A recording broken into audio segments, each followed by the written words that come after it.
नमस्कार।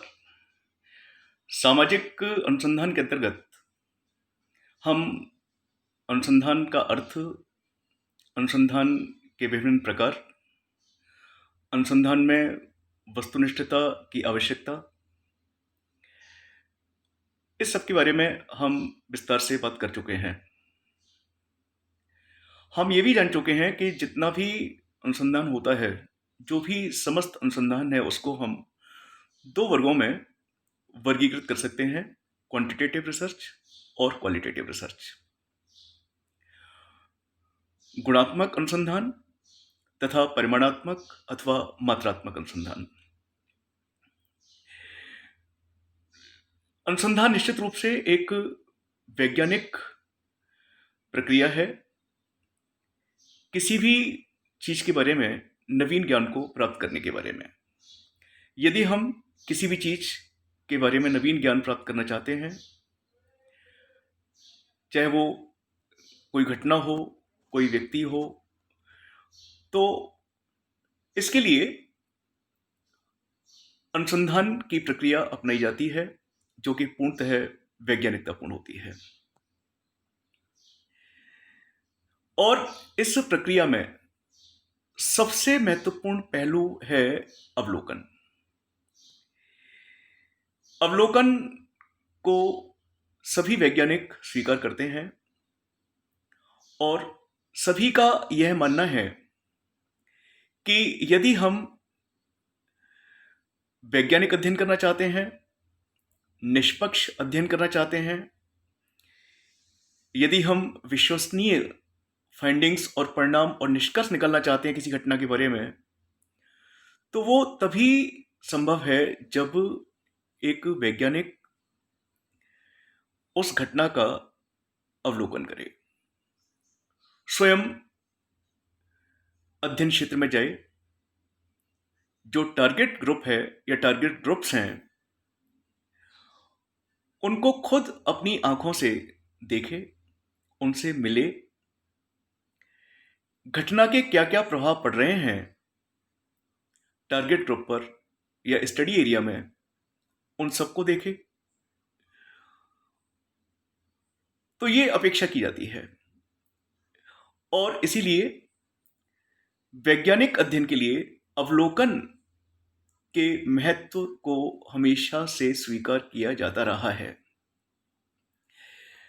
यदि हम अनुसंधान के इतिहास पर दृष्टिपात करें, जितने भी अनुसंधान कार्य हुए हैं और जो अनुसंधान कार्य श्रेष्ठ माने जाते हैं, स्टैंडर्डाइज्ड माने जाते हैं, मानकीकृत माने जाते हैं, उनके अंतर्गत अनुसंधानकर्ताओं ने अवलोकन किया, अवलोकन के आधार पर किसी घटना का अध्ययन किया और इसके बाद ही उन्होंने उस घटना के बारे में निष्कर्ष और परिणाम निकाले, जिनको कि विश्वसनीय माना गया, जिनको निष्पक्षतापूर्ण माना गया। तो एक वाक्य में हम ये कह सकते हैं कि अनुसंधान में, जिसमें सामाजिक अनुसंधान भी सम्मिलित है, अवलोकन अर्थात ऑब्जर्वेशन का विशेष महत्व है। और मैं यही चाहूंगा कि जो भी लोग अनुसंधान अर्थात शोध से जुड़ रहे हैं या जुड़े हुए हैं या जुड़ना चाहते हैं, वे अवलोकन पद्धति को अपनाएं और अवलोकन पद्धति को अपनाकर ही अपने अनुसंधान कार्य को पूरा करें। जैसा अन्य वैज्ञानिकों का विश्वास है, मेरा भी यही विश्वास है कि अवलोकन की सहायता से ही घटना का वास्तविक अध्ययन संभव है, घटना के कारणों और परिणामों को ज्ञात करना संभव है और अवलोकन की सहायता से ही निष्पक्षतापूर्ण और वैज्ञानिक अध्ययन और निष्कर्ष संभव है। तो आज मेरे व्याख्यान का विषय अवलोकन है, ऑब्जर्वेशन। चूंकि ये अपने आप में एक वृहद विषय है, इसलिए मैं इस व्याख्यान के अंतर्गत केवल अवलोकन के अर्थ की बात करूंगा, अवलोकन की प्रमुख परिभाषाओं की बात करूंगा जो विभिन्न समाजशास्त्रियों ने, समाज वैज्ञानिकों ने समय समय पर दी हैं और जिन्होंने अवलोकन के महत्व को स्वीकार किया है। और इसके साथ साथ मैं अवलोकन की प्रमुख विशेषताओं पर प्रकाश डालूंगा। तो सबसे पहले हम बात करेंगे अवलोकन के अर्थ की। अवलोकन होता क्या है? अवलोकन का अंग्रेजी रूपांतरण ऑब्जर्वेशन है, इंग्लिश ट्रांसलेशन ऑब्जर्वेशन है। अवलोकन का अर्थ होता है देखना, प्रेक्षण करना, निरीक्षण करना,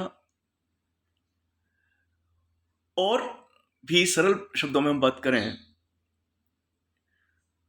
तो इसका तात्पर्य होता है कार्य कारण एवं पारस्परिक संबंधों को जानने के लिए स्वाभाविक रूप से घटित होने वाली घटनाओं का सूक्ष्म निरीक्षण करना। अर्थात जब एक वैज्ञानिक किसी घटना का वैज्ञानिक अध्ययन करना चाहता है या वैज्ञानिक अध्ययन करता है, और जब वह स्वयं फिजिकली, स्वयं व्यक्तिगत रूप से अध्ययन क्षेत्र में उपस्थित रहता है, जो टारगेट ग्रुप है, जिस समूह का उसे अध्ययन करना है, उस समूह के मध्य या समूह के आसपास उपस्थित रहता है, समूह के बीच रहते हुए या समूह के पास अपने आप को रखते हुए घटना को देखता है, उसका प्रेक्षण करता है, निरीक्षण करता है, सूक्ष्म निरीक्षण करता है, घटना के क्या कारण हैं इनका निरीक्षण करता है, घटना के क्या कार्य हैं, क्या क्या प्रभाव हैं। तो इसी को हम अवलोकन कहते हैं। तो इसमें अनुसंधानकर्ता का पूरा इन्वॉल्वमेंट रहता है। इसमें कही और सुनी हुई बातों की अपेक्षा देखी हुई बातों पर विश्वास किया जाता है, और कहा भी जाता है कि जो बातें, जो चीजें देखी जाती हैं, उन चीजों में कही और सुनी हुई बातों के अपेक्षा ज्यादा सत्यता होती है। तो निश्चित रूप से यदि हम घटना की सत्यता को जांचना चाहते हैं तो उसके लिए अवलोकन पद्धति महत्वपूर्ण है। अब हम चाहेंगे कि हम जो समाज वैज्ञानिक हैं, समाजशास्त्री हैं, जिन्होंने अवलोकन के महत्व को स्वीकार करते हुए समय समय पर अवलोकन के बारे में जो विचार दिए हैं, उन विचारों से हम परिचित हों। सबसे पहले हम बात करेंगे गुडे एवं हार्ट के शब्दों से। गुडे एवं हार्ट समाजशास्त्र के विद्यार्थियों के लिए कोई अपरिचित नाम नहीं है। आपके अनुसार विज्ञान निरीक्षण से प्रारंभ होता है और फिर सत्यापन के लिए अंतिम रूप से निरीक्षण पर ही लौट कर आता है। बड़ी सुंदर बात कही आपने कि विज्ञान निरीक्षण से ही प्रारंभ होता है और निरीक्षण पर ही समाप्त होता है। और वास्तव में कोई भी वैज्ञानिक किसी भी घटना को तब तक स्वीकार नहीं करता जब तक कि वह स्वयं उसका अपनी इंद्रियों से निरीक्षण नहीं करता। तो ये शब्द गुडे और हार्ट के हैं, और आपके शब्द इस बात को स्पष्ट करते हैं, इस बात को सही ठहराते हैं कि अवलोकन का अनुसंधान में विशेष महत्व है। वैज्ञानिक अध्ययन तभी संभव है किसी भी घटना का जब उस घटना का अवलोकन किया जाए, और अवलोकन के द्वारा ही सत्यापन किया जाए। और अवलोकन इंद्रियों से, अर्थात आंखों से। हम आंख, कान, इन सब, नाक, जो भी इंद्रियां हैं उन सब का प्रयोग करके अवलोकन करते हैं। तो गुडे और हार्ट अवलोकन के महत्व को स्वीकार करते हैं। इसके बाद हम बात करेंगे सी ए मोजर के शब्दों की, कि आपके क्या विचार हैं। जिस प्रकार गुडे एंड हार्ट समाजशास्त्र के विद्यार्थियों के लिए कोई अपरिचित नाम नहीं है, ठीक उसी प्रकार से सी ए मोजर का नाम भी अपरिचित नहीं है। सी ए मोजर ने कहा है कि अवलोकन में कानों मीन्स ईयर्स, और वाणी की अपेक्षा नेत्रों के प्रयोग की स्वतंत्रता पर बल दिया जाता है। इंद्रियां तो कान भी हैं, लेकिन आपने नेत्र यानी आंखों के प्रयोग की स्वतंत्रता पर जोर दिया है। अर्थात अवलोकन किसी भी घटना को उसके वास्तविक रूप में देखने पर बल देता है, और देखते हम आंखों से हैं। और निश्चित रूप से जब एक वैज्ञानिक अवलोकन करता है किसी घटना का अपनी आंखों से, घटना को देखता है, घटना के कारणों को देखता है, प्रभावों को देखता है, लोगों के बीच जाकर के देखता है, टारगेट ग्रुप के बीच जाकर के देखता है या दूर से देखता है, तो ऐसा करने से वह घटना को सही तरह से समझने में सफल रहता है। इसके बाद Shrimati PV Young, Mrs PV Young के विचार भी बहुत महत्वपूर्ण हैं। मिसेज यंग ने कहा है कि अवलोकन को नेत्रों द्वारा सामूहिक व्यवहार एवं जटिल संस्थाओं के साथ साथ संपूर्णता की रचना करने वाली पृथक इकाइयों के अध्ययन की विचारपूर्ण पद्धति के रूप में प्रयुक्त किया जा सकता है। बहुत सारी बातें आपने कह दी कि पहली बात तो अवलोकन को नेत्रों द्वारा किया जाता है, और अवलोकन के द्वारा एक वैज्ञानिक, एक समाज वैज्ञानिक सामूहिक व्यवहार को देखता है, सामूहिक व्यवहार को समझता है। जो जटिल सामाजिक संस्थाएं हैं जैसे परिवार, विवाह, इन संस्थाओं को समझता है, इनका अवलोकन करता है, और जो इकाइयां अलग अलग, जिनका स्वभाव अलग अलग है, जिनकी प्रकृति अलग अलग है, उन इकाइयों को, उन इकाइयों की प्रकृति को, उन इकाइयों के व्यवहार को, उन इकाइयों से संबंधित जितनी भी चीजें हैं उनको समझता है। और इसीलिए मिसेज पीवी यंग अवलोकन को अध्ययन की एक विचारपूर्ण पद्धति के रूप में स्वीकार करती हैं। अवलोकन स्वतः विकसित घटनाओं का उनके घटित होने के समय ही अपने नेत्रों द्वारा व्यवस्थित तथा जानबूझकर किया गया अध्ययन है। तो अवलोकन अध्ययन है, अध्ययन के रूप में स्वीकार करती है। अध्ययन किया जाता है इसके द्वारा, स्वतः विकसित घटनाओं का अध्ययन है, और यह अध्ययन नेत्रों के द्वारा किया जाता है। अब हम बात करेंगे अवलोकन की कुछ प्रमुख विशेषताओं की। सबसे पहली विशेषता इसकी है वैज्ञानिक पद्धति। इसका तात्पर्य है कि अवलोकन एक वैज्ञानिक पद्धति है। विज्ञान क्या है का अध्ययन करता है, घटना का वास्तविक अध्ययन करता है। ये एक ऐसी पद्धति है जो वैज्ञानिकों को, समाज वैज्ञानिकों को घटना के वास्तविक अध्ययन करने में मदद करती है, क्योंकि इसके अंतर्गत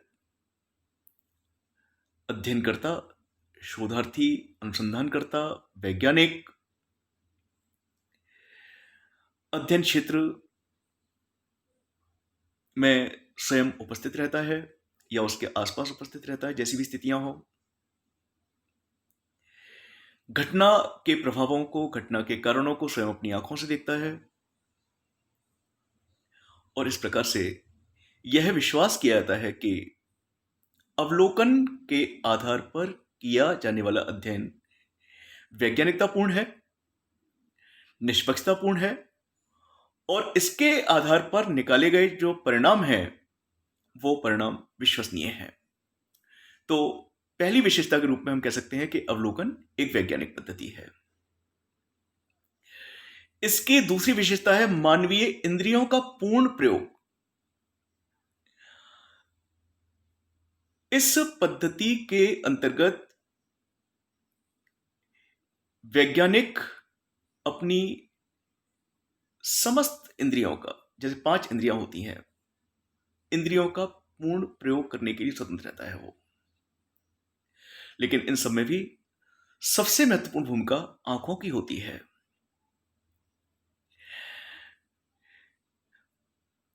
इसके द्वारा उद्देश्यपूर्ण और सूक्ष्म अध्ययन संभव होता है। अनुसंधानकर्ता अवलोकन पद्धति के द्वारा, अवलोकन पद्धति को अपनाकर घटना का सूक्ष्म अध्ययन करने में भी सफल रहता है। अवलोकन के द्वारा किया जाने वाला अध्ययन प्रत्यक्ष अध्ययन होता है, डायरेक्ट स्टडी होती है, क्योंकि अध्ययनकर्ता स्वयं जाता है, जो टारगेट ग्रुप है या टारगेट ग्रुप्स हैं, उसके सदस्य हैं, उनसे प्रत्यक्ष रूप से संपर्क स्थापित करता है, अप्रत्यक्ष रूप से भी संपर्क स्थापित कर सकता है वह, लेकिन प्रायः देखा जाता है कि प्रत्यक्ष रूप से जुड़ करके वह तथ्य संकलित करता है, उनको देखता है। तो इस प्रकार से ये प्रत्यक्ष अध्ययन प्रदान करता है। अवलोकन प्राथमिक सामग्री का एक बहुत बड़ा स्रोत है। जैसा हम जानते हैं कि किसी भी अनुसंधान में प्राथमिक तथ्य और द्वितीयक तथ्य दोनों का प्रयोग होता है। द्वितीयक तथ्य जहां अनुसंधानकर्ता को घटना की पृष्ठभूमि से परिचित कराते हैं, घटना के स्टेटस से परिचित कराते हैं, घटना के किस किस पहलू पर अध्ययन हो चुका है इससे परिचित कराते हैं। वही प्राथमिक तथ्य पूर्णतः नवीन तथ्य होते हैं, जिनको कि अनुसंधानकर्ता अपने प्रयासों से एकत्रित करता है। ये तथ्य नवीन होते हैं, प्रामाणिक होते हैं, ये तथ्य कहीं भी पहले से उपलब्ध नहीं है, किसी भी साहित्य में उपलब्ध नहीं है, किसी मैगजीन में उपलब्ध नहीं है, जर्नल में नहीं है, थीसिस में नहीं है। तो अवलोकन से जो सामग्री प्राप्त होती है, अनुसंधानकर्ता जो भी कुछ अवलोकन के आधार पर प्राप्त करता है वो प्राथमिक सामग्री की श्रेणी में आता है और प्राथमिक सामग्री ही का प्रयोग ही अनुसंधान की वैधता को सुनिश्चित करता है। इसके बाद अनुसंधान का उद्देश्य होता है कार्य कारण संबंधों का पता लगाना। जैसा हम सभी जानते हैं कि प्रत्येक घटना के पीछे कुछ कारण होते हैं और प्रत्येक घटना अपने साथ कुछ सकारात्मक अथवा नकारात्मक परिणाम भी लेकर आती है। प्रत्येक घटना का सकारात्मक परिणाम भी हो सकता है, नकारात्मक भी हो सकता है। तो अनुसंधान का एक ये प्रमुख उद्देश्य है। इस उद्देश्य के साथ अनुसंधान कार्य किया जाता है और उसके आधार पर फिर घटना का सामान्यीकरण किया जाता है। जहां तक अवलोकन का सवाल है, तो अवलोकन अनुसंधानकर्ता को घटना का सूक्ष्म अध्ययन करने में मदद करती है, और इतना ही नहीं, घटना के क्या कारण हैं इनको ज्ञात करने में मददगार है, और साथ साथ उस घटना के क्या क्या परिणाम हो रहे हैं, तो उन परिणामों को भी जानने में यह मददगार है। अगली विशेषता इसकी है कि इसमें निष्पक्षता पाई जाती है, इम्पार्शियलिटी पाई जाती है। अनुसंधानकर्ता घटना को जिस रूप में देखता है उसको उसी रूप में वह प्रस्तुत करता है, उसी रूप में उसका अध्ययन करता है। तो अवलोकन के आधार पर किए जाने वाले अध्ययन में पक्षपात की संभावना कम होती है और निष्पक्षता अधिक होती है। इसके साथ साथ विश्वसनीयता भी इसकी अगली विशेषता है। अवलोकन के आधार पर जो निष्कर्ष निकाले जाते हैं, जो परिणाम निकाले जाते हैं, उन परिणामों में विश्वसनीयता का तत्व होता है। उन पर हम विश्वास कर सकते हैं, क्योंकि जो भी कुछ परिणाम है वो अनुसंधानकर्ता के द्वारा स्वयं देखने के बाद ही निकाला गया है। और सबसे बड़ी बात यह है कि अवलोकन के द्वारा सामूहिक व्यवहार का अध्ययन संभव है। व्यक्ति या समूह में रहता है तो सामूहिकता से जुड़ता है, और सभी लोग जब किसी समूह से जुड़ करके रहते हैं तो उनका व्यवहार किस प्रकार का है। निश्चित है ये व्यवहार जटिल होता है, लेकिन अवलोकन लोगों के सामूहिक व्यवहार का अध्ययन अनुसंधानकर्ता के लिए संभव बनाता है।